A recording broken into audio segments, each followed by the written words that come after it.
has a new plan to sink the pirates off our shores. The Department of Trade says radios Caroline and Laser are robbers of the airwaves and they're determined to silence them.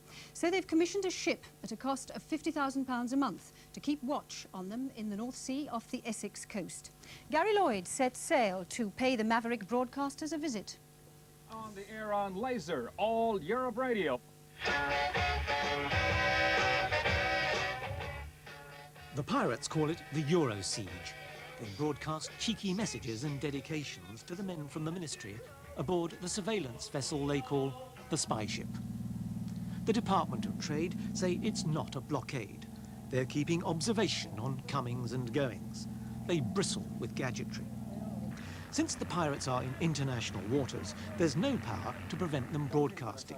You're listening to Radio Caroline, broadcasting from the Ross Revenge on the North Sea.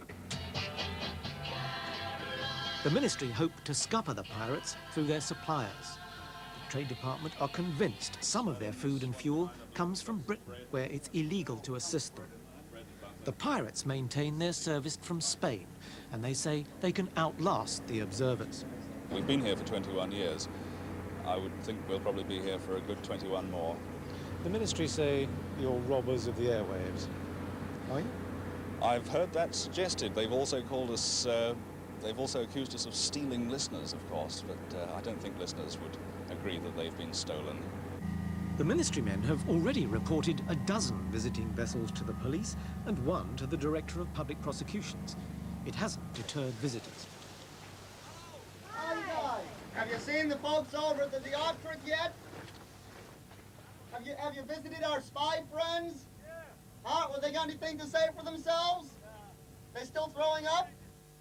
However raffish an air the pirates may have with their audience, the ministry say they're anarchists of the airwaves. They observe none of the regulations which control authorised stations. They pay no licence fees. In spite of the broadcasters' denials, the ministry say they're a potential danger to life. According to the Department of Trade, pirate transmissions have affected not only marine distress wave bands, they've also interfered with essential frequencies for helicopters serving North Sea oil rigs. Instead of tuning onto guidance signals, pilots have found themselves picking up pop music, and that, says the ministry, could be the sound of catastrophe.